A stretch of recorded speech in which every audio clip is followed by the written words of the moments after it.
A ver, vamos a ver entonces el tema. Una parte del desarrollo embriológico tiene que ver con el sistema respiratorio. ¿Ok? El sistema respiratorio, ¿por qué? Porque a partir de la cuarta semana de desarrollo, nosotros estamos viendo que aparece el divertículo respiratorio, ¿no es cierto? Y ese divertículo respiratorio es una estructura que deriva justamente del intestino. ¿Intestino? ¿Qué parte del intestino primitivo? Anterior, el intestino anterior, ¿no? Entonces ahí lo tenemos, intestino anterior, ¿no? Que nos va a ayudar precisamente a derivar otras estructuras, entre ellos está el esófago. El estómago, precisamente, el artículo respiratorio, forma una especie de cresta, la cresta tráqueo-esofágica. Esa cresta tráqueo-esofágica precisamente va a dividir la región anterior y posterior, precisamente. Por eso, para la región anterior, ventral, vamos a tener el sistema respiratorio, y la región posterior vamos a tener el aparato digestivo, empezando con esta estructura anatómica que es el esófago. Por eso es que lo pongo de la mano, que va justamente. Eso no quiere decir, como verán ustedes, ya tenemos una tráquea o un botón primitivo, o sea, formando la tráquea, se está subdividiendo, forman las yemas pulmonares, definitivamente, y estas a su vez se van a ir subdividiendo en bronquiolos y bronquios, como ustedes ya conocen. Pero hay que recordar también que tenemos otras estructuras anatómicas que corresponden. Por ejemplo, hay una estructura anatómica que participa tanto para el aparato respiratorio como digestivo.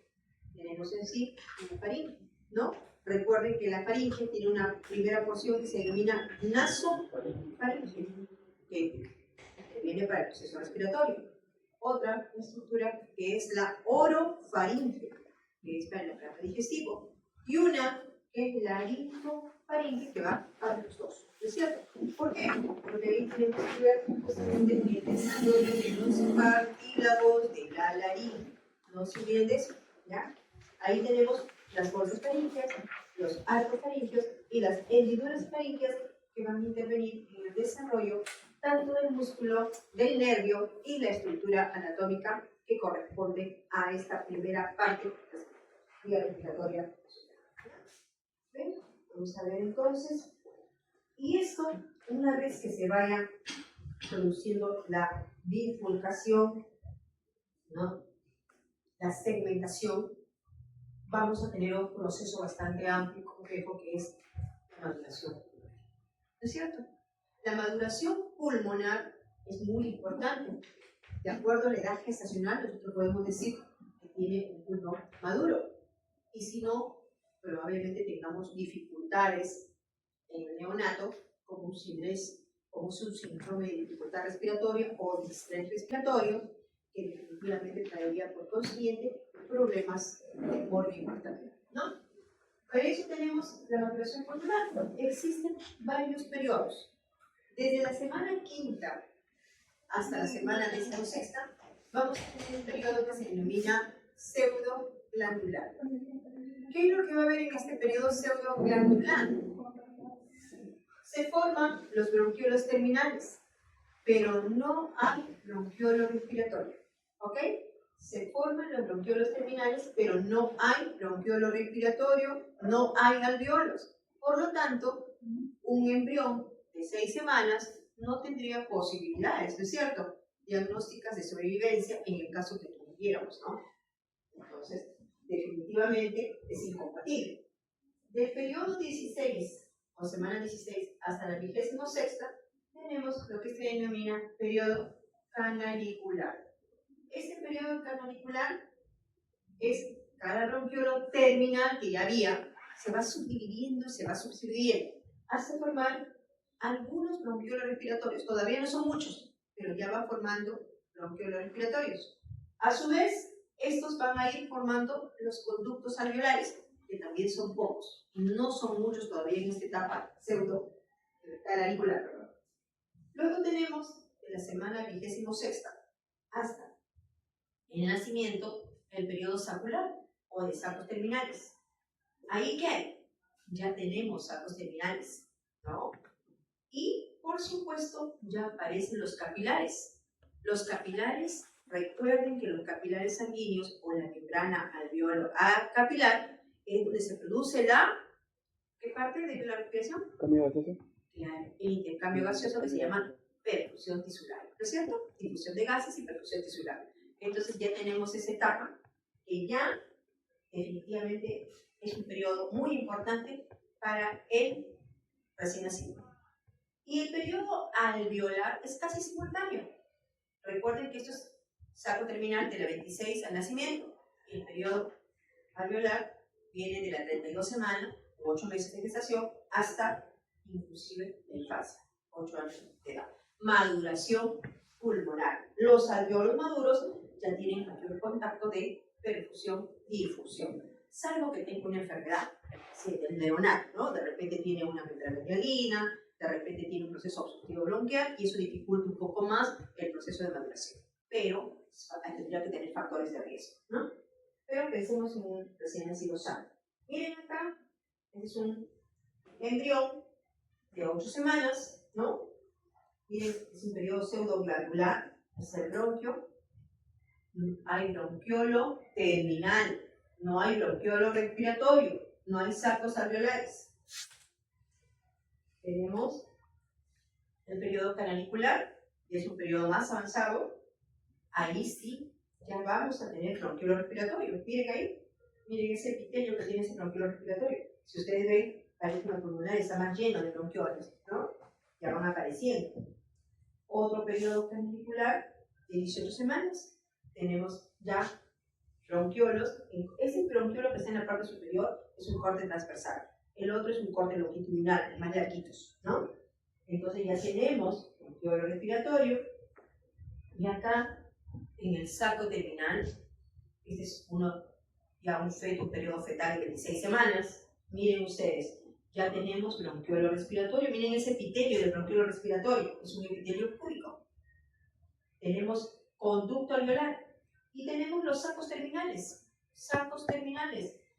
Y cada saco terminal, miren ustedes, tiene un epitelio plano, ¿no? Diferente al epitelio púbico del bronquiolo respiratorio. Y por último, tenemos un periodo alveolar. 32 semanas hasta más o menos 8 años de edad, ¿no? ¿Qué es lo que ven ustedes acá de diferente? ¿Qué es lo primero que pueden captar? ¿Los capilares? Los capilares, exactamente, los capilares. Comparando con este periodo de saco terminal, miren acá hay menos capilares. Aparecen sí, pero no tantos. Pero miren acá, a mayor aumento se observan mayor capilares sanguíneos. Pero también tenemos cantidad de neumocitos. Neumocitos tipo 1 y neumocitos tipo 2. Los neumocitos tipo 2 son los encargados de elaborar el surfactante. Así es, el surfactante, ¿no? Entonces esa es la diferencia. Este es un embrión de 10 semanas, ¿no? Un corte longitudinal, precisamente. Ese corte longitudinal, no sé por qué no se borró la línea que dejamos. Ya, así se borra. Por lo menos vamos a dejar. Ya está. Entonces tenemos acá, ¿qué cosa? Lógico, tenemos la parte cefálica y la parte caudal. Acá está la parte que corresponde a la cloaca, por supuesto, ¿no? ¿Qué tenemos acá? Ventrículos laterales que corresponden al sistema nervioso central, la zona mesencefálica. Tenemos un tercer ventrículo, tenemos acá columna vertebral, miren acá, recién formándose, miren esos huesecitos, ¿no? Esas vértebras, mejor dicho, ¿no? ¿Qué tenemos acá? Nariz, pues son las coanas, ¿no? La boca, estornudeo, ¿no? La lengua, miren la lengua, tremendo tejido muscular. La epiglotis, ahí tienen ustedes la epiglotis, quiere decir que la tenemos ahí, cartílagos de la nariz. ¿Ok?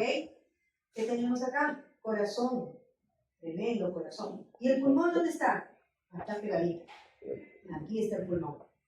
¿Qué tenemos acá? Hígado. Recuerden que el hígado es una estructura anatómica de gran desarrollo. En la sexta semana de desarrollo se produce el desplazamiento de las haces intestinales por el conducto ónfalo-mesentérico. ¿No es así? Eso se denomina hernia umbilical fisiológica. Eso ya lo he hecho, ¿ah? Hernia umbilical fisiológica.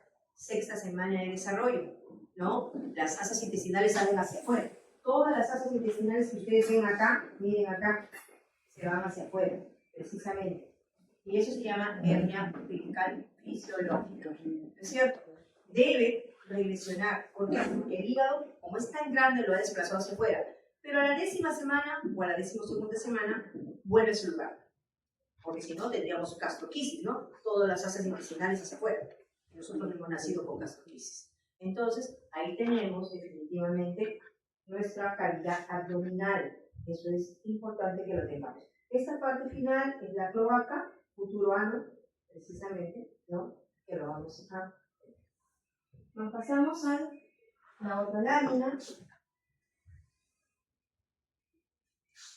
Acá, miren esta lámina. Acá sí ven mejor el pulmón, ¿no? Aquí viene el pulmoncito. Ven acá. Este es el pulmón. Ahí tienen. Acá tenemos corazón. Este es el pericardio. Esta es la aurícula, ¿no? La orejuela. Acá tenemos ventrículo. Miren ese ventrículo. Todavía está en desarrollo. Probablemente eso sea 10ª o 12ª semana. Acá tenemos al hígado. Y esto de acá es el futuro diafragma. Es el septum transverso, ¿no? Nos vamos al otro.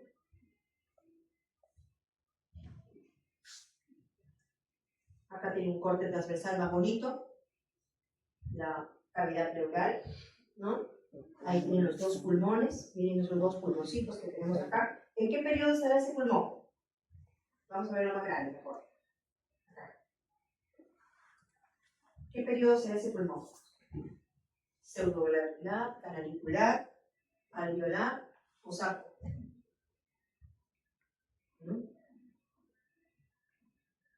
Miren cómo están esos bronquios, miren su epitelio, ¿no? Ahí hay un periodo todavía canalicular. Pseudoglandular no, porque hay buena cantidad de bronquios en esta zona. Vamos a irnos acá, acá está más grande, miren, ¿no? Ahí tienen, miren acá, ya hay conducto alveolar, justamente. Y acá tenemos la tráquea. Esta viene a ser la tráquea, el orificio de la tráquea. Este viene a ser el esófago. Por eso les digo que es importante el desarrollo biológico, tanto del aparato digestivo y del aparato respiratorio, van de la mano. Ahí tienen, siempre van a encontrar tráquea y esófago, ¿no es cierto? Y esta es la aorta, ¿no? Esta viene a ser la vértebra, por supuesto. Acá tienen las más arterias, justamente, ¿no? En esta zona. Vamos a irnos para acá. Más grande, ¿no? Y miren acá este pulmón. ¿Qué periodo será este pulmón?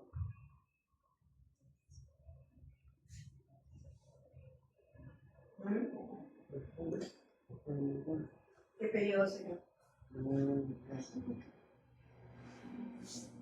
Este es esófago también.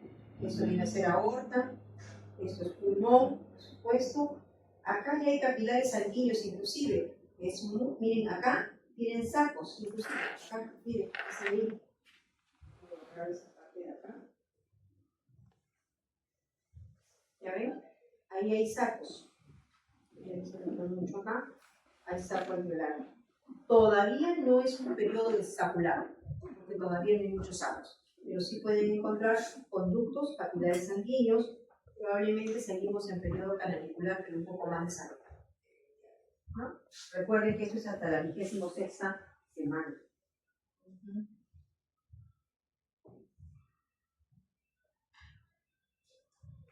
Acá hay otro que se ve más clarito acá. Algo más bonito. Igualmente, un periodo canalicular todavía. Hay inicio de sacos, pero no son muchos todavía, ¿no? Tenemos entonces, vamos a analizar esto.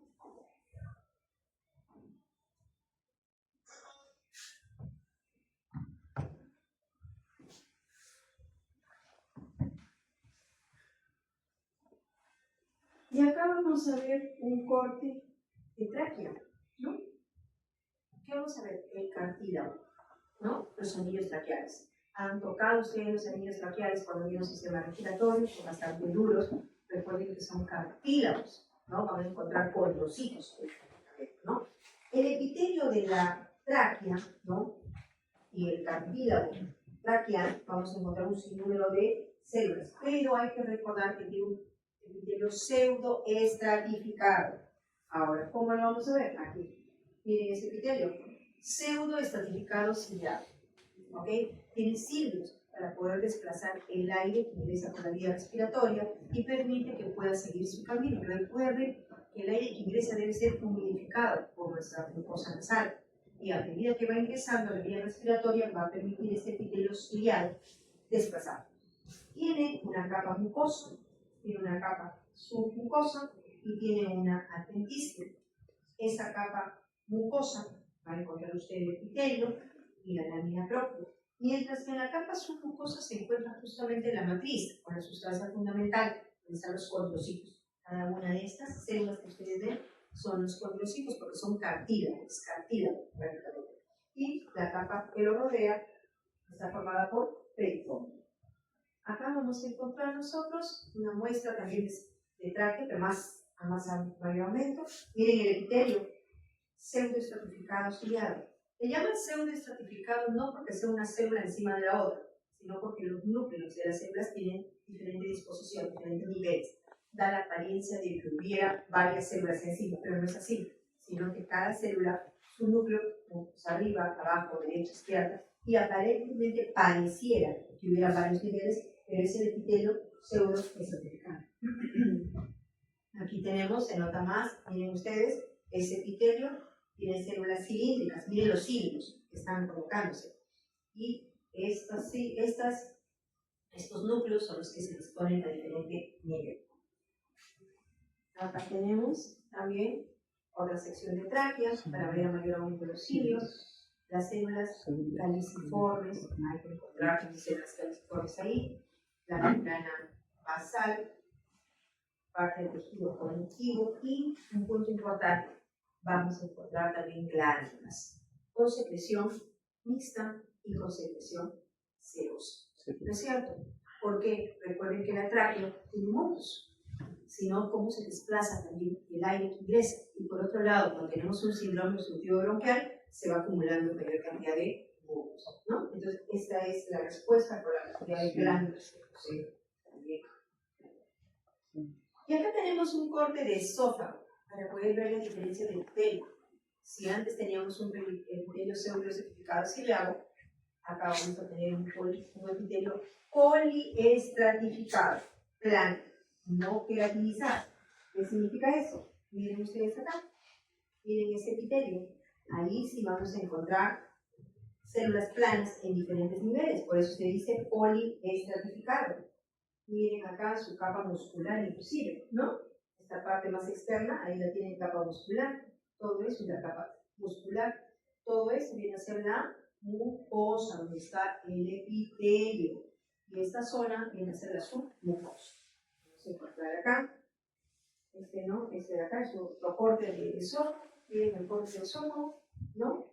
Epitelio poliestratificado, miren acá diferentes niveles, ¿no? Epitelio poliestratificado, plano, no queratinizado, ¿no? Queratinizado lo encontramos en la piel, en las uñas, ¿no? Acá nuevamente, ¿no? Este otro corte de esófago a mayor aumento nos permite ver mejor el epitelio. Miren los diferentes grupos celulares. Acá, esto es estómago, y para el estómago hay que tener en cuenta este de acá, si no me equivoco, acá. Este corte de estómago nos permite también reconocer justamente, ¿no?, las estructuras. Acá hay una estructura bastante festoneada del estómago, ¿no es cierto? Ahí tienen ustedes la mucosa, la submucosa, la capa muscular y la capa serosa, ¿no es cierto? Y la capa muscular del estómago se caracteriza por algo muy importante, porque, ¿se acuerdan? El estómago tiene capa muscular de todas maneras, ¿no es cierto? ¿Pero por qué? ¿Por qué se caracteriza? Vellosidades. No, la capa muscular estoy hablando, no el epitelio.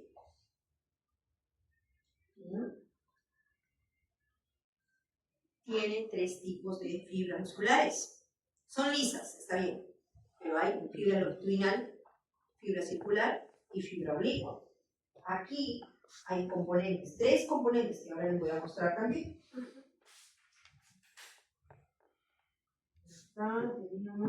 Ahí tenemos al estómago nuevamente, eso lo que mencionado su compañero, vellosidades, epitelio cilíndrico simple secretor. Miren la cantidad de glándulas que tiene. Toda esta zona es una zona glandular, miren, ¿no? ¿Y por qué? El estómago precisamente tiene esto, pues, ¿no? Esta característica, ¿no? Secreta un sinnúmero de sustancias químicas. Tenemos células parietales, células principales, el sinógeno, ¿no? Células, hormonas secretadas precisamente por ello, ¿no? Entonces todo ello conlleva a que tenga mayor cantidad de glándulas, ¿no?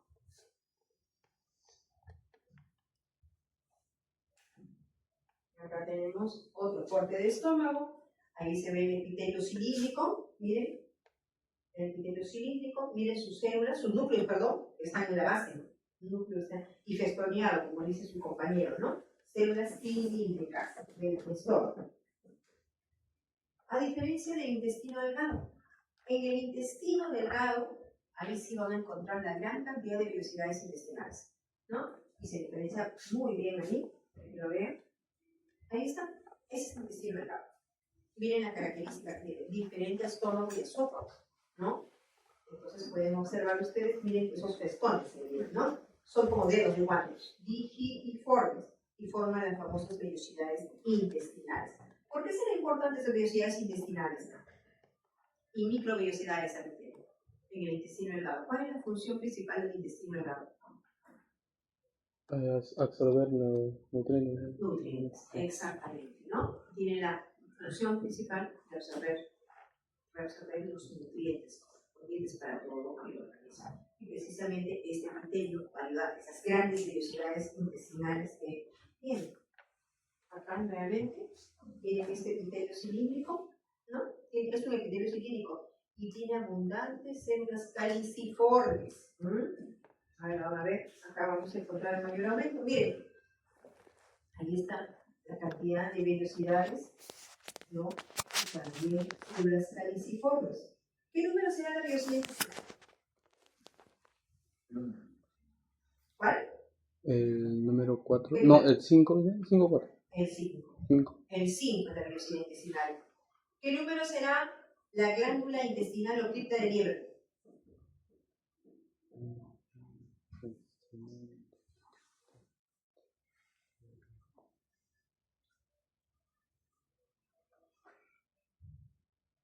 ¿Qué número será el epitelio? El epitelio. El epitelio, ¿ah? El 1.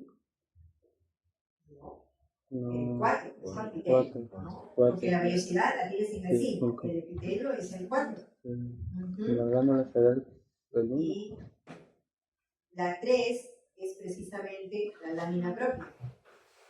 La 6 es la muscular, fibra muscular. Acuérdate que la muscular tiene que estar más adentro. Y la 2 es la glándula intestinal o cripta de Lieber. ¿Ya? Y la 1, ¿qué cosa es? Está señalando unas células rosaditas. Las células de Panet. Las células de Panet son las células que dan lisocimas, enzimas, que van a ayudar precisamente a proteger el intestino, ¿no? De patógenos, principalmente. Tiene su función también de poder destruir un poquito, ¿no? Entonces es importante tener en cuenta con su función que va a tener, ¿no? Esa es la respuesta, por ejemplo, ¿no?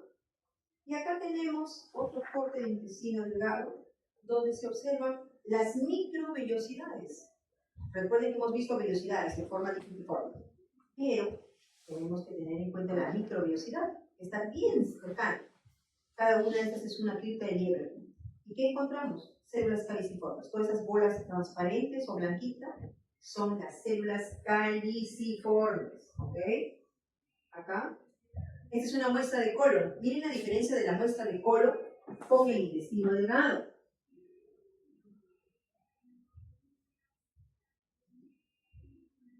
¿no? ¿Se ve la diferencia o no? Esto es intestino delgado y esto es colon.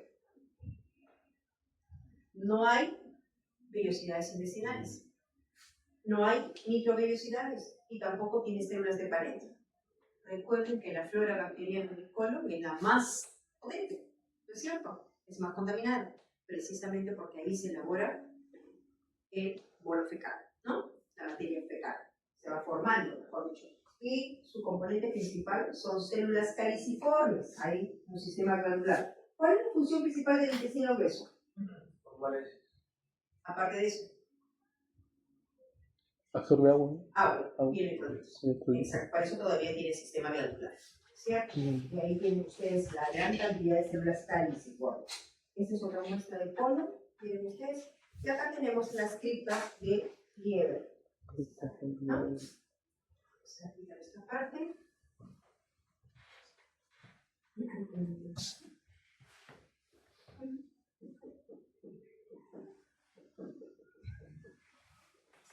Esto es estómago. Pues no dejarlo pasar. ¿Ok? Miren, esta es la capa muscular, por si acaso. Solamente la parte muscular del estómago. Y les dije que en la parte muscular vamos a tener tres tipos de fibras musculares lisas que tienen cierta dirección. Una de ellas, la capa longitudinal externa. Esta capa longitudinal externa, la que está de moradito, todo ese grupo, miren ustedes, son fibras musculares longitudinales. ¿Ok? ¿Qué tenemos acá? La capa circular interna. Miren esta capa circular interna. Cómo está dispuesto precisamente, ¿no? En forma concéntrica.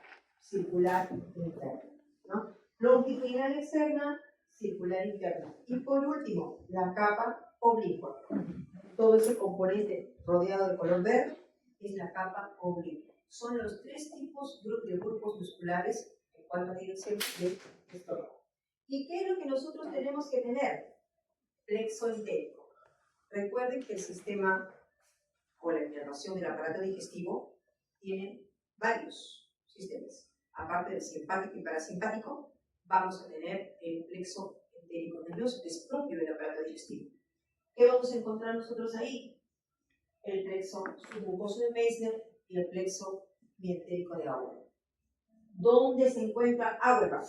Lo encontramos, ahí está. Este de amarillo, se encuentra entre las fibras musculares longitudinales y las fibras circulares internas. Longitudinal externa y circular interna. Ahí vamos a encontrar entonces el plexo entérico y entérico de Auerbach. ¿Ya? Esto es muy importante tenerlo en cuenta. Vamos a ver acá.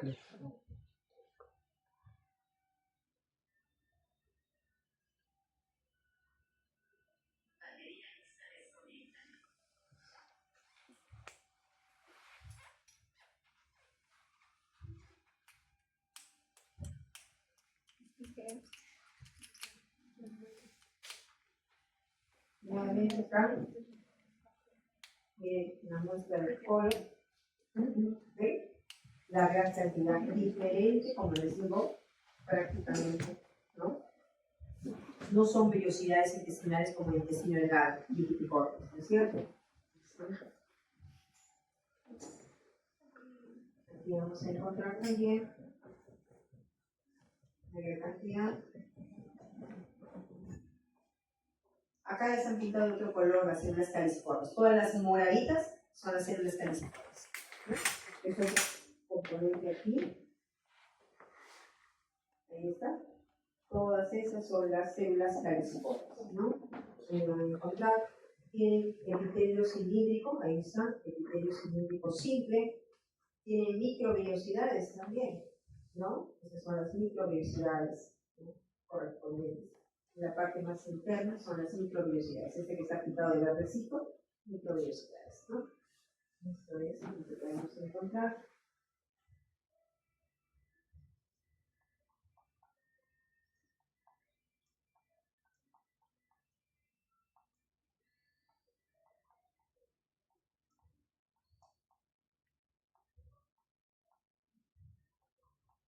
a ver si se puede diferenciar un poco más el intestino delgado. Ahí está. Miren el intestino delgado, ¿no? Esas sí son las microvellosidades y las vellosidades intestinales. Vamos a ver una cripta de Lieberkühn más bien.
Acá está.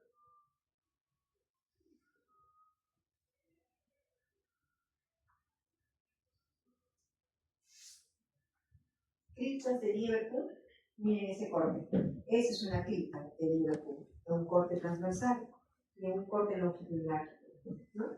Ahí lo tienen. Esas son las criptas de Lieberkühn, ¿no? Vamos a pasar entonces ahora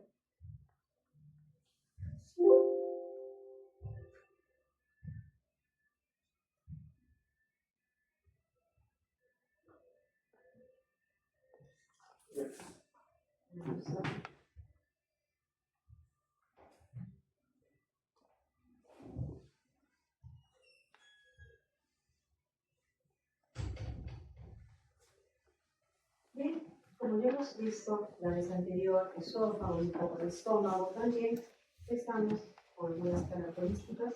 Efectivamente, hay que recordar un poco el desarrollo embrionario precisamente de las capas que protegen, como son la serosa y el peritoneo, ¿no?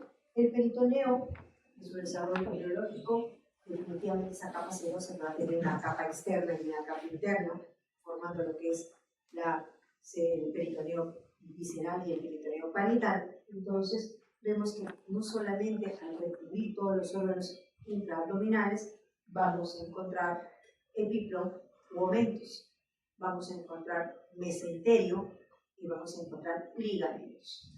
Dentro del grupo de los omentos o epiplos vamos a tener al epiplo mayor, aquí está, y vamos a tener al epiplo menor, ¿no? Epiplo mayor y epiplo menor, precisamente. Miren, el epiplo menor definitivamente es una estructura referencial muy importante porque está entre la curvatura menor del estómago, tenemos al duodeno y la base inferior del hígado, lo he sacado acá al hígado. Es un punto referencial anatómico que lo utilizamos cirujanos para entrar a esa parte posterior.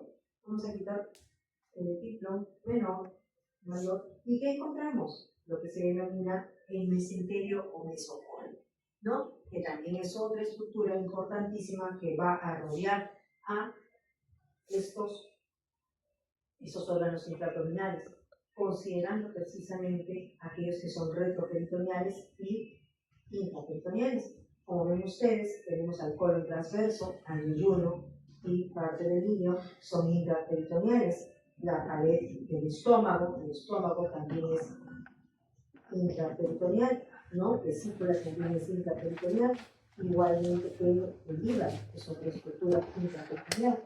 Pero hay otras estructuras, ¿no? Que se van a hacer en el posterior, y para eso vamos a tener también parte del esófago, perdón, parte del duodeno.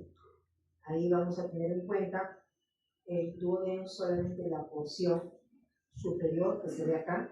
Acá se ve la porción superior del bulbo duodenal, es intraperitoneal, y el resto viene a ser retroperitoneal, ¿no? Aquí vamos a tener en cuenta, vamos a quitar el colon, el epiplo mayor. Y vamos a ver las ciertas estructuras, ¿no? Bien, hemos visto ya el estómago, ¿no? Pero recordando un poco, tenemos acá nuestra curvatura menor, curvatura mayor. ¿Cómo se llama esta zona? ¿Cómo se llama esa zona?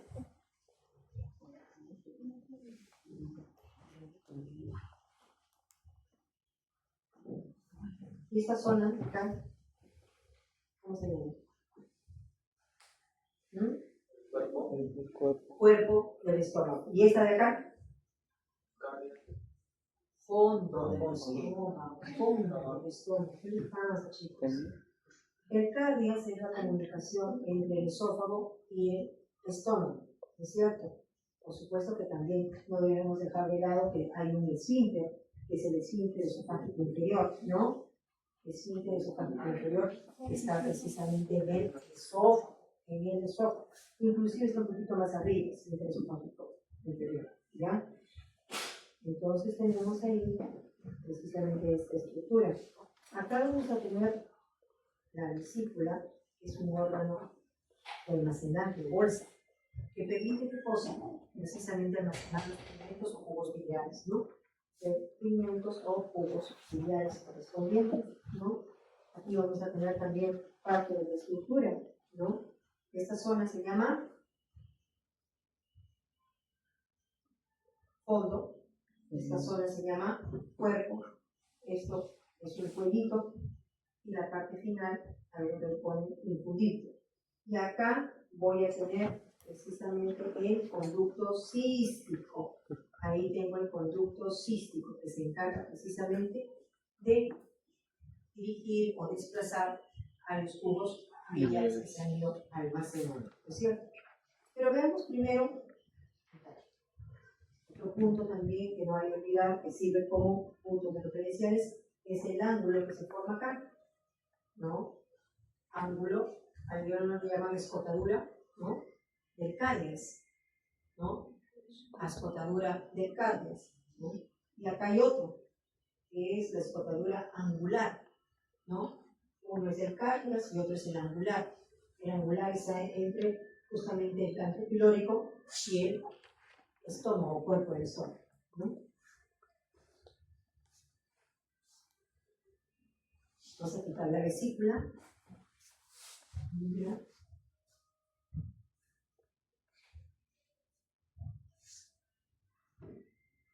Para quedarnos con duodeno. ¿El duodeno cuántas porciones tiene?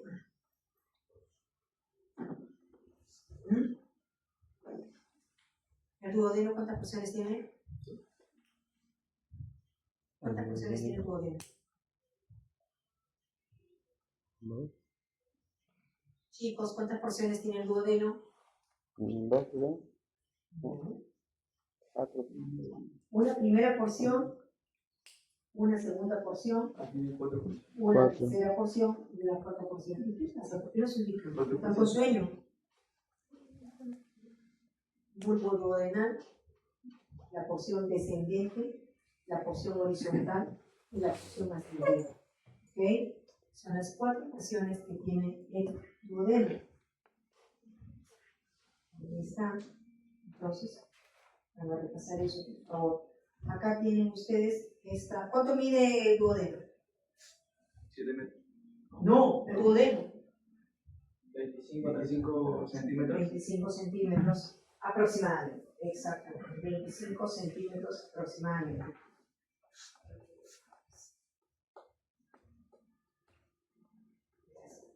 Entonces, la porción más importante del duodeno ¿qué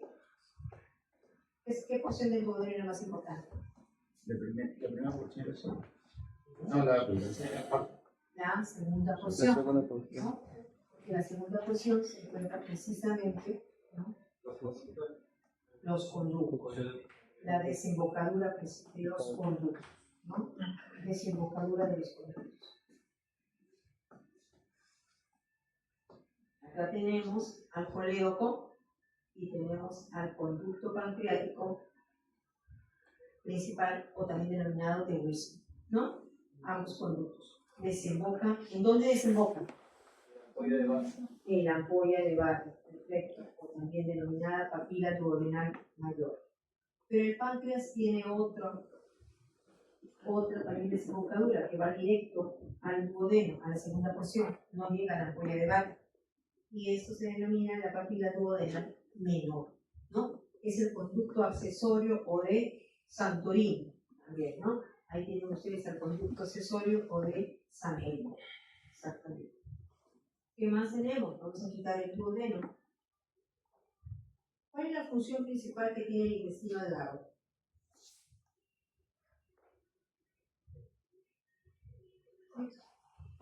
La absorción de Nutrientes. nutrientes.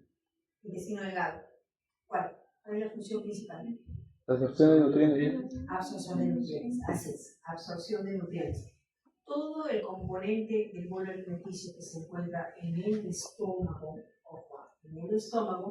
entonces eso se va fragmentando con los jugos gástricos al mezclarse y justamente al mezclarse van a formar lo que se denomina ¿cómo se llama este componente? El quimo, ¿no? El quimo. Ok. Y cuando llega a la segunda porción del duodeno, justamente allí va a unirse o mezclarse con los tubos biliares y pancreáticos, porque ya desembocó en la ampolla de Barr. Ahí tienen ustedes la ampolla de Barr, que es la ampolla pancreático, hepático o hepatopancreática, ¿no? Es la ampolla de Barr, ¿no? Ahí la tenemos. Entonces, al mezclarse, ya ese bolo alimenticio se va transformando progresivamente, se produce la reabsorción que ustedes mencionan, pero se va transformando en lo que se denomina quilma, ¿no? Quilma. ¿Y de dónde nace el conducto colédoco? Acá tenemos al colédoco. ¿Cómo se llama este conducto? Hepático común. ¿Mm? Hepático común. Con fuerza. ¿Por qué te escondes debajo de la mesa para hablar, por Dios? ¿Cómo se llama? Hepático común. ¿Y cómo se llama eso? El conducto hepático cístico. Conducto cístico. No es hepático cístico, es cístico, nada. ¿Ok? Entonces los dos están formando el colédoco. ¿Qué conducto es este? Hepático derecho. Muy bien, hepático derecho. Y este es el Izquierdo. hepático del lado izquierdo. Ambos, como les digo, forman el colédoco y llegan a la ampolla de Barr, ya lo hemos visto, a la segunda porción del duodeno, ¿no? Tenemos también que una vez que llega al duodeno, o sea, debe pasar al yeyuno, ¿no? Vamos a ver el corte que tiene el yeyuno. Ahora vamos a ver por el posterior, más o menos, ¿no?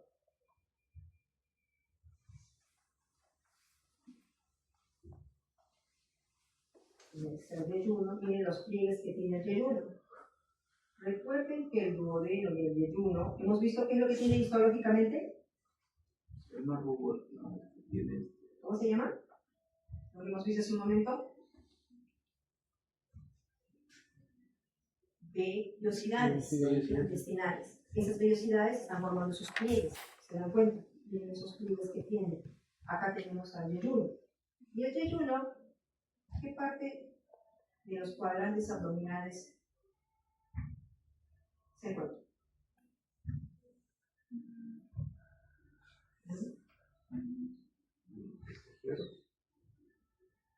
Ahí tienen al yeyuno.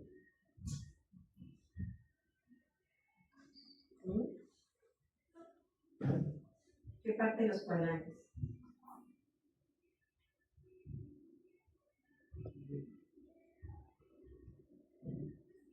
¿Se va más hacia el lado derecho o hacia el lado izquierdo? Hacia el lado izquierdo. Por lo tanto, ¿qué está ocupando? Parte del flanco izquierdo, ¿no es cierto? Está ocupando flanco izquierdo, está ocupando el mismo gastrio, porque el estómago está hasta arriba, acuérdense de eso, ¿no? Entonces esto permite la anatómica de tiene cuando hay un dolor abdominal, ¿no? Y tenemos al ilio, miren ustedes, el ilio, por ejemplo, ¿qué parte de los cuadrantes está ubicado? El derecho. El lado derecho, estamos hablando un poquito más. Flanco derecho, parte del hipogastrio, ¿no? También muy poco de la fosa ilíaca izquierda, pero inclusive de repente podría confundirse en un síndrome de fosa ilíaca derecha, un síndrome doloroso de fosa ilíaca derecha, con la parte terminal, ¿no? Con el apéndice, de todas maneras, ¿no? Una vez que ha pasado este bolo alimenticio que ya se ha transformado en kilo, pasa a la primera porción del intestino grueso, que viene a ser el ciego, ¿no es cierto? Tenemos ahí el ciego. Y para unirse, o pasar, mejor dicho, hacia el ciego, todo el kilo, ¿no? Vamos a tener la válvula, que se llama válvula iliocecal. Exactamente, la válvula iliocecal. Aquí la vamos a tener. Un instante.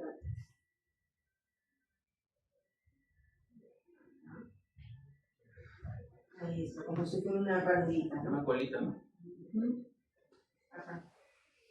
Acá tenemos la válvula iliocecal, ¿no? Esa válvula iliocecal va a permitir que se abre y se cierra, se abre y se cierra, ¿no? Pasa el ciego y nos vamos al colon ascendente, ¿no? El colon ascendente que tenemos acá, y miren la característica que tiene el resto del colon. Se forma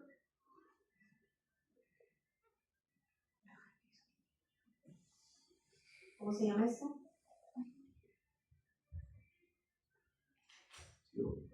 ¿Ah? ¿Cómo se llaman esas bolsas?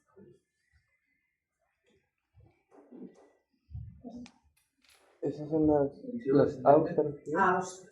Austras, con H, ¿no? Austras. Y también tenemos tenias. Habrán visto los cordones. Hay unos cordones muy bonitos que se llaman tenias, ¿no? Como parece líneas. como si fuera un elástico que Un estuviera elástico. pasando por el colon. Esas tenias permiten justamente eso, ¿no? Que tengamos esas bolsas, esas austras, ¿no? ¿Y esto sirve para qué? Para que desplace justamente el bolo fecal. Se va elaborando el bolo fecal, ¿no? Y hasta llegar al colon sigmoides, ¿no? Colon sigmoides. Vamos a ver nuestro colon sigmoides. Acá está el colon sigmoides, bien, ¿no? El colon sigmoides en forma de S. Y por ende al recto. Y en el recto se almacena nuestro bolo fecal, ¿no? Hasta que nosotros tengamos la necesidad voluntaria de definitivamente ir al baño para poder defecar, ¿no? Por ende, este intestino, definitivamente, ¿cuál es la función principal del intestino grueso? Los líquidos, agua, Reabsorber agua y electrolitos, exactamente, ¿no? Por eso que el bolo fecal sale como una masa, ¿no? No sale como una masa aguada, sería una diarrea. Quiere decir que en ese aspecto el colon no está funcionando adecuadamente. Entonces tendríamos una dificultad posible, una colitis. Produce la deshidratación también. Eso origina una deshidratación. Esa es la consecuencia. No es que te llega a producir, sino que tú lo que tienes que explicar es que fisiológicamente, ¿por qué tengo diarrea? Porque mi colon no está funcionando adecuadamente y no está reabsorbiendo la cantidad de agua y electrolitos que debería ser necesaria. Por lo tanto, estoy eliminando prácticamente, ¿no? Y eso es porque el epitelio debe estar funcionando inadecuadamente. Y yo les he enseñado ese epitelio. Ese epitelio no tiene vellosidades intestinales ni microvellosidades. Tiene una cantidad de células caliciformes. No tiene células de Palet, porque las células de Palet son como un sistema de defensa que tiene el organismo en el intestino delgado, lo que no tiene acá, porque la flora bacteriana es bastante, muy contaminada. Entonces tienen que tener bastante cuidado al respecto. ¿Qué más tenemos acá? El colon sigmoides se va hacia el recto y hacia el ano. ¿Han visto el recto, la parte interna? No me refiero a la parte externa, ¿no? Interna. ¿Han llegado a ver? Creo que no todos han visto, pero hay algunos cadáveres que sí se puede ver la parte interna. Bueno, en el caso mío de mis grupos no me puede ver. Pero la parte interna también son pliegues mucosos. Miren ustedes la parte interna. Y tiene unos pliegues transversos que se notan. Este pliegue hacia el lado derecho y tiene dos pliegues hacia el lado izquierdo.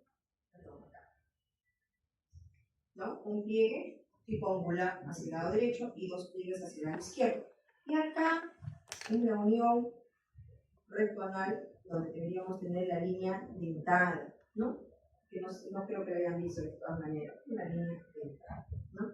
Y luego llegamos al canal anal, en donde tiene su esfínter, un esfínter anal externo, ¿no? Y un esfínter anal interno, hacia adentro, un esfínter externo e interno, ¿no? Hay que tener mucho cuidado. ¿Qué más tenemos acá? En fosa ilíaca derecha, no debemos dejar de mencionar al apéndice del uniforme, ¿no? Apéndice que aparentemente dicen que no tiene una función específica, pero sin embargo cuando está usado se produce lo que se denomina la apendicitis aguda. Mucho cuidado cuando tengamos estos casos de apendicitis aguda. Vamos a poner acá ahora al hígado, porque el hígado, al igual que el páncreas, es un órgano accesorio, pero no es tan accesorio que digamos, es un órgano muy importante, ¿no? Es el órgano que tiene mayor cantidad de funciones, ¿no? Una de las funciones principales es la de detoxificante y otra de las funciones es elaborar justamente los pigmentos biliares y jugos biliares que van a servir precisamente para que se produzca la reabsorción en el intestino delgado, ¿es cierto? Entonces tenemos que tener mucho cuidado. Recordar entonces que tiene ligamentos de sostén. ¿Se acuerdan que al inicio les dije cuando se desarrolla embriológicamente el peritoneo va a formar omentos, va a formar mesenterio y va a formar ligamentos? Ligamento principal, falciforme. ¿Cómo se llama el ligamento que está debajo?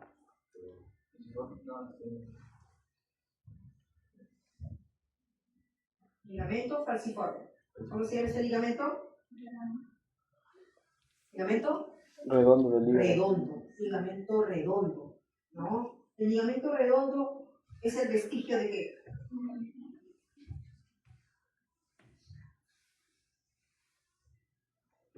Es el rezago de qué? De la vena umbilical. De la vena umbilical. Es el rezago de la vena umbilical. ¿Qué más tenemos? Ligamento coronario. Y esos ligamentos coronarios llegan hacia el lado derecho y hacia el lado izquierdo. El ligamento triangular y ligamento triangular del lado izquierdo también. ¿Ok? Tiene una cara superior que viene a ser la cara diafragmática, porque está en diafragma.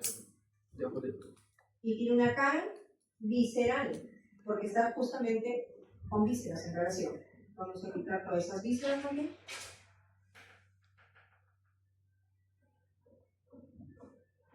Ahí está. Y por eso tenemos acá, entonces esta cara visceral. Voy a quitar también el estómago. Aquí está. ¿Ven? Ahí tenemos la. Hay otro ligamento, el ligamento venoso, que está en la cara visceral. Ese ligamento es un rezago de qué?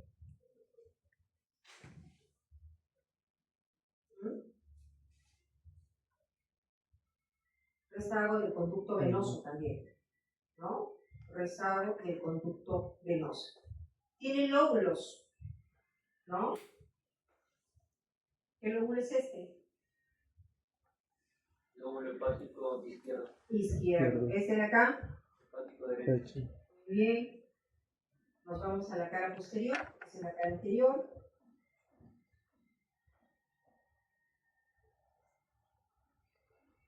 ¿Cómo se llama? Es cuadrado, pero del lóbulo hepático derecho. Lóbulo, no es el cuadrado, es el caudado.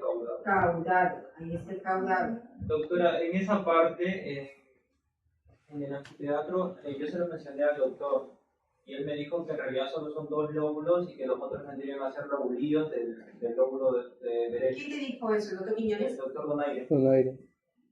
Bueno, pero en el libro que le han encontrado ustedes. Bueno, él nos dijo que... No, en el libro. En el libro encontramos 4, sí, pero 4. según él solo son 2 y nos recomendó otro libro que era el de Rouvier y nos dijo que esos eran lobulillos pertenecientes al lóbulo derecho. No, hay que considerar los 4 lóbulos, ¿ok? Si ustedes colocan en el examen el lóbulo caudado, no hay ningún problema, no les van a decir absolutamente nada, porque quien va a estar ahí también es la del doctor Quiñones y la doctora Melissa. Así es que sabemos que son 4 lóbulos, ¿no? Es verdad que en el Rubier pueden encontrar, pero no estamos viendo mucho el Rubier, ¿no? Estamos ahorita con el Meter y estamos con el UR, ¿no? Son los dos libros que estamos utilizando. Y en esos dos libros sí También lo figuran dije. los Sí. Así que considero. Porque además, este lóbulo caudado, ¿ya? Es el segmento. ¿Qué segmento es? Uno. Es el segmento 1. ¿Por qué? Porque el hígado tiene 8 segmentos. ¿Ya? Vamos a poner el lóbulo cuadrado que se nos ha pasado. El número 8 es el de adelante, o el más grande, ¿no? Vamos a ver, vamos a ver. En la parte anterior. Aquí está, dijimos acá, y acá es el lóbulo cuadrado. ¿Ya? Lóbulo caudado y lóbulo cuadrado. Es más, si no me equivoco, en la maqueta de hígado está mal. ¿Han visto la maqueta de hígado? Hay una maqueta chiquita de un hígado. ¿Llegaron a verlo? Sí. Ya, y no han visto que está sobre el lóbulo cuadrado, está el 1. Los dos que ya no solo vemos el hígado verdadero. Ah, ya, perfecto. Entonces no se comprometa mucho con la En maqueta. el 1 no está marcado nada. Claro, por eso les digo, en la maqueta figura 1. No sé si han visto una maqueta de hígado de esta manera. Sí, chiquitito Ya, también. pero ahí hay un 1. Y ese 1 está en el lóbulo cuadrado. Debería ir caudado. Debería estar en el caudado, hay un error. Ahí En lo algún momento se han, va a lo han arreglado. No sé si lo han arreglado. Sí, lo han arreglado, pero el 1 no lo han marcado como número 1, es en blanco. Por eso te digo, Pero lo demás sí están está en bien. blanco. O sea, no vaya a ser que le pongan la maqueta, vean bien el hígado. Por eso les digo, a eso me voy, ¿ya? Entonces vamos a tener mucho cuidado. Bien, distinguimos entonces los 4 lóbulos correspondientes y vamos a ver entonces los segmentos. Una cosa son los segmentos y otra cosa son los lóbulos, ¿ok? Entonces ya hemos visto el segmento 1. Nos vamos a segmento 2. Según las agujas del reloj. Segmento 3. ¿Estamos? Segmento 4. 4A y 4B. Segmento 5. Segmento 5. Segmento 6. 6. Segmento 7. El 8 es el de Segmento 8. Ahí tenemos los 8 segmentos, ¿no es cierto? Ojo, que no solamente es este cuadradito que estoy señalando, definitivamente. Cuando digo eso, es todo el cuadrado, o sea, región anterior y posterior. ¿Estamos de acuerdo? Ahora, el segmento 2 y 3, ¿a qué lóbulo pertenecen? el lóbulo Al izquierdo. lóbulo izquierdo. El segmento 4, El lóbulo 8. ¿a dónde? 4, estoy hablando del segmento 4. ¿A qué lóbulo pertenece? No, Al el derecho. lóbulo derecho. No, Al pertenece izquierdo. al lóbulo izquierdo. ¿Sí? ¿Ok? ¿Por qué? Porque por más que el ligamento falciforme me ha dividido en lóbulo derecho y lóbulo izquierdo, el segmento 4 corresponde al lóbulo izquierdo. ¿Ok? No se confunda. Una cosa es decir lóbulo derecho, lóbulo izquierdo y otra cosa son los segmentos. Y de repente le dicen, pregunta de examen, segmento 4, ¿dónde se encuentra? Algo así, vamos. Puede estar relacionado. Aunque no diga así precisamente. Viene, paciente fulano de todo tiene una tumoración localizada en el segmento 4 y corresponde a hacer una lobulectomía o lobectomía o si no un segmento, no sé cómo le llaman, segmento hepático completo, les hacen estimación. ¿Qué segmento se hace? Así es. Entonces tiene que ser relacionado precisamente. ¿No? Bien, vamos a ver entonces la cara visceral que nos interesa bastante. En esta cara visceral hay depresiones definitivamente, ¿no? Depresión del estómago. No se nota mucho, es una pena, porque no, acá sí un poquito, tiene el estómago, el colon también, sobre todo el ángulo hepático. Pero vamos a ver un poquito acá, ¿no? Que se vea la parte cardiovascular.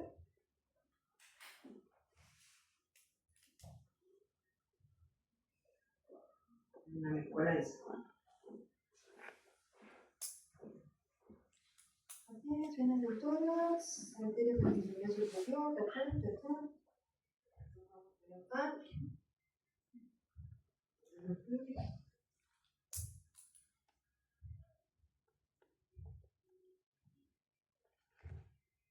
ahí está.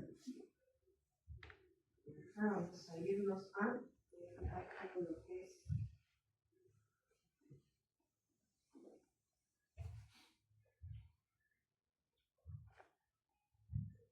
los renales. mismo.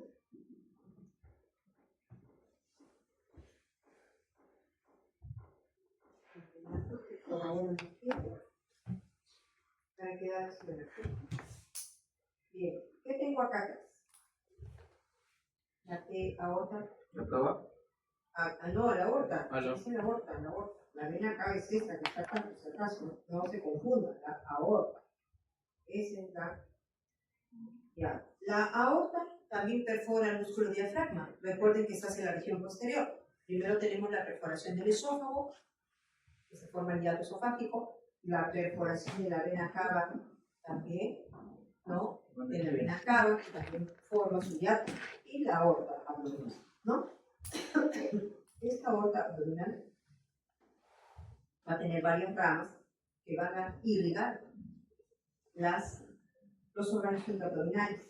Vamos a tener primero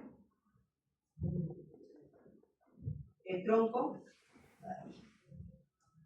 celíaco, ¿no? Tronco celíaco, ahí está. El tronco celíaco. Miren ahí está el tronco celíaco. Este tronco celíaco es muy importante porque va a dar ramas. Una de ellas es la arteria esplénica. Ahí miren ustedes la arteria esplénica, ¿no? Esta arteria esplénica va a dar también algunas ramas principales, ¿no? En blanco, que sea, ¿no? Para que se note.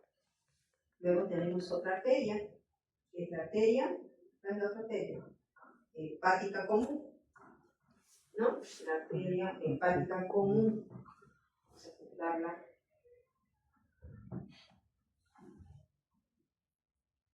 De verde, que sea. ¿Ya?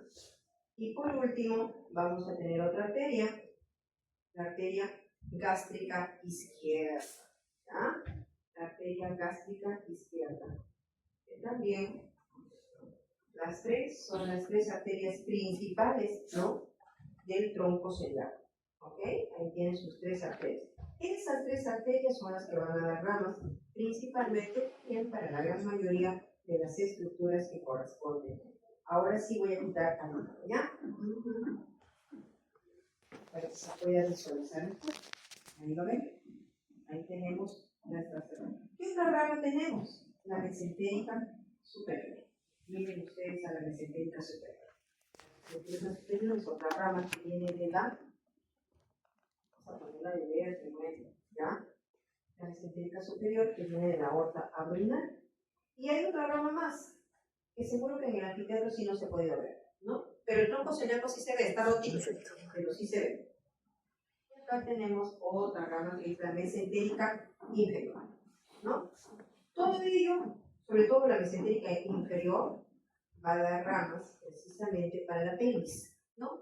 Y la rectal superior, la porción del recto, ¿no? Entonces, es importante tener en cuenta eso.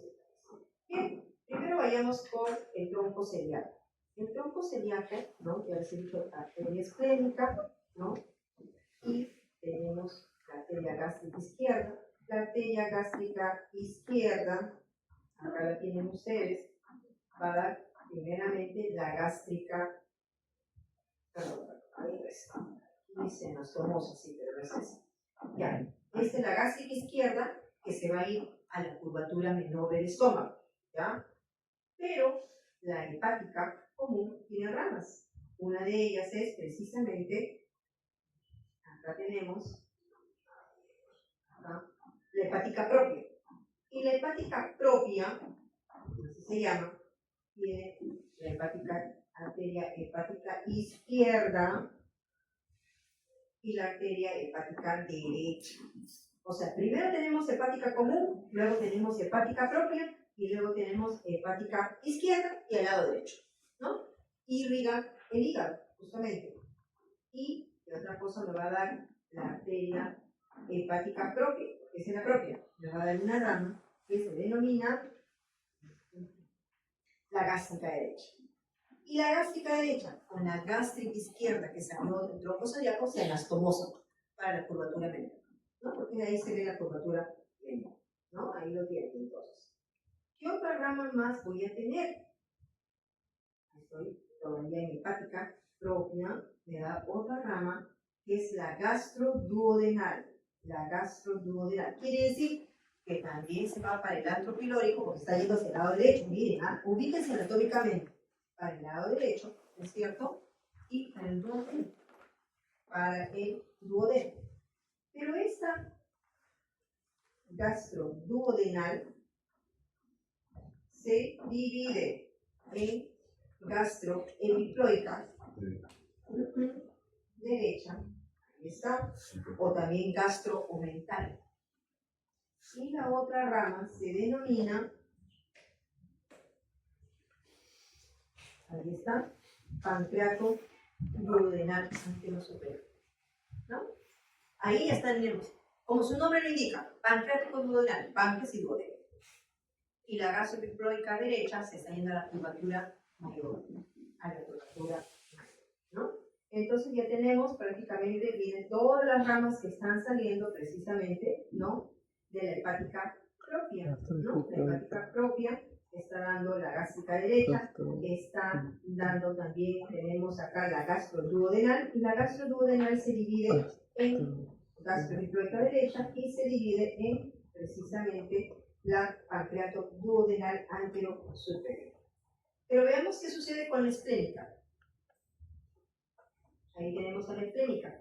Miren ustedes a la esplénica. ¿Qué rama me está dando? La arteria pancreático dorsal, es decir, para el dorso justamente del páncreas. Pancreato dorsal. Pero también tengo otras ramas más. Ojo, ¿ah? Y tengo otra rama más. La arteria pancreática mayor.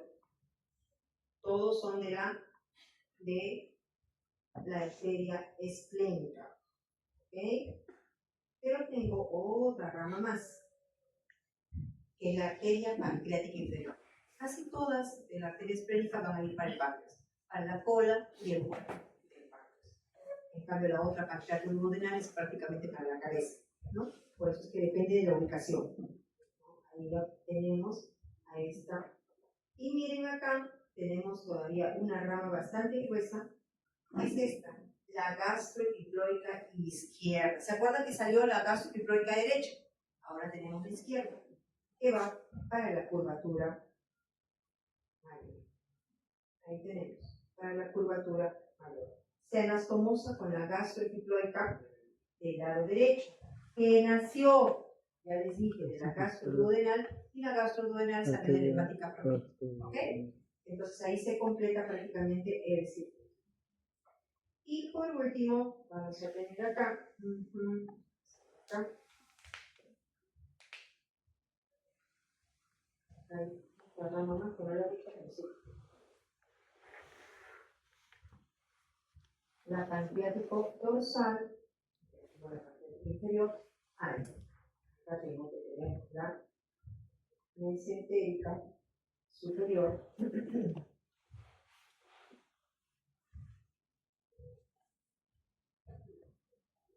Que van a las ramas. Yeyunales eras. ¿No? Yeyuno eiro, como su nombre lo indica. Mesentérica superior. ¿Ya? Tendrán las ramas para la parte del yeyuno y del hilo. Y la mesentérica inferior, ahora nos vamos a la mesentérica inferior, aquí me da la arteria rectal superior. Arteria rectal superior. ¿Ok? Es decir, no me está dando la arteria rectal media, porque son tres. Arteria rectal superior, media e inferior. Pero esta de acá me da la rectal superior. Pero me da otra rama más, acá está. La arteria para el colon sigmoides, arteria sigmoidea. Eso me da la mesentérica inferior.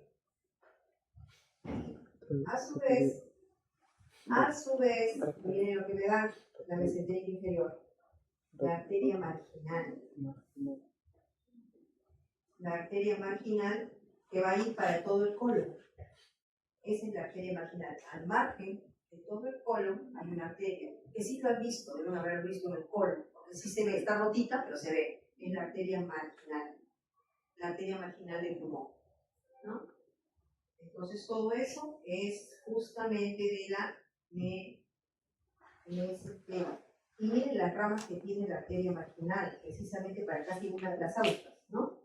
Entonces de acá, estas chiquititas, miren, esas son las arterias rectas, ¿no? Para todas las austas del colon, ¿no?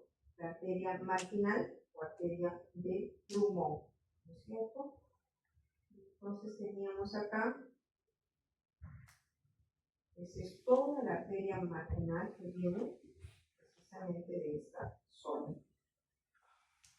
Me está faltando acá.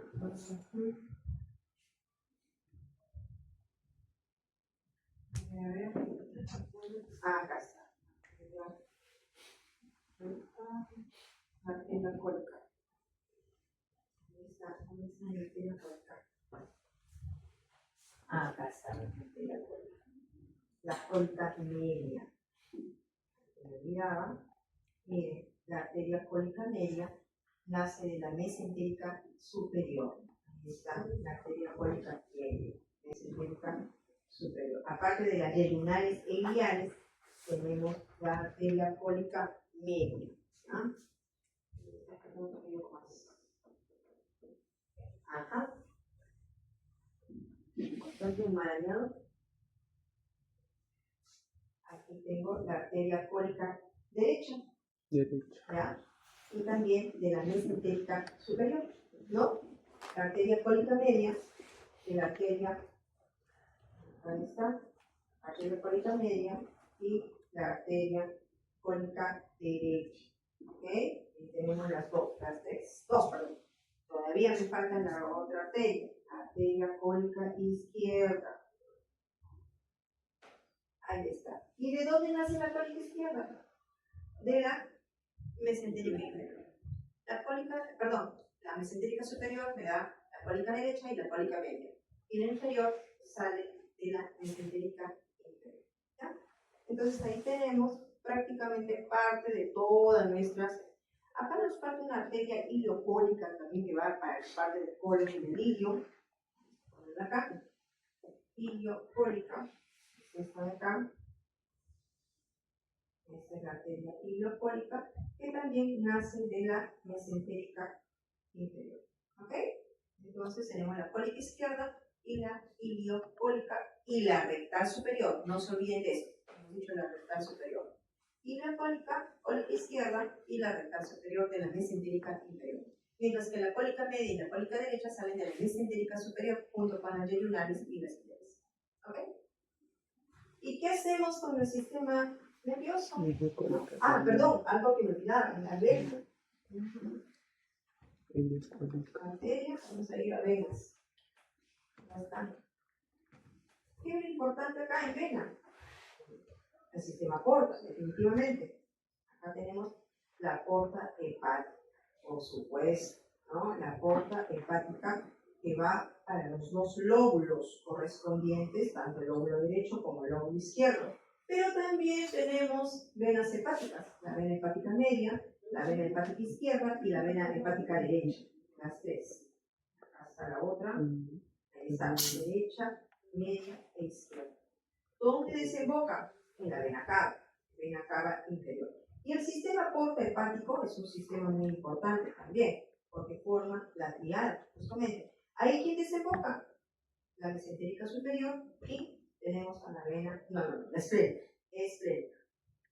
Ahí está. Esplénica. Ahí está.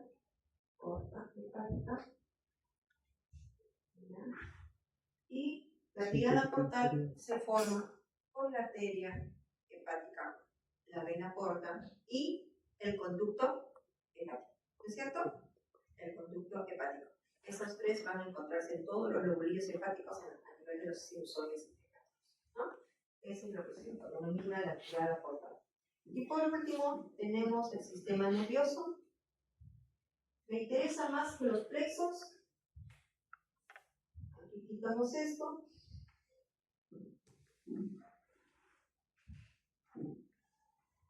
Y me quedo solamente con el nervio vago.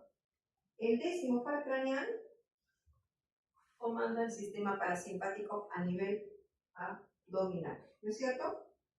Ahí está, a nivel abdominal. Ahí lo tienen ustedes, el vago, neumogástrico, por eso se llama, ¿no es cierto?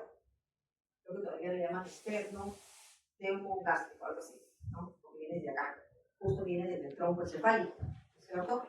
Es uno de los nervios a nivel retroolivar del tronco encefálico, el bulbo raquídeo, ¿ya? Ese es el par también que tenemos acá, el parasimpático, inhibe la secreción y motilidad y aumenta el peristaltismo intestinal. ¿Y qué tenemos después? Los plexos, por supuesto, plexo lumbar, plexo sacro, ¿no? Que definitivamente son parte del sistema simpático. Acá tienen ustedes, un poquito más abajo nos vamos, plexo cardíaco. Acá tenemos los ganglios en esta zona. El plexo solar o plexo hipogástrico, el plexo esofágico también tenemos acá. Acá tenemos, ahí está el plexo mesentérico superior. Y acá vamos a tener este otro componente que son los ganglios aórticos que intervienen en esta zona. Aquí está el plexo y ganglios saliares, ¿no?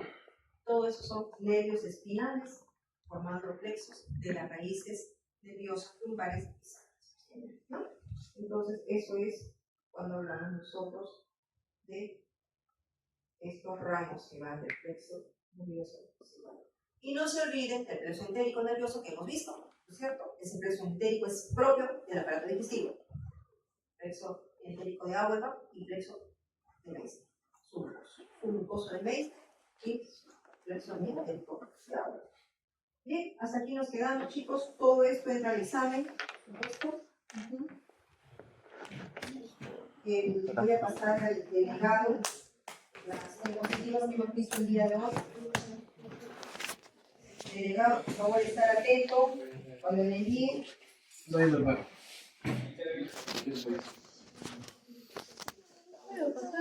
subirlo otra vez. ¿Cómo se pesa?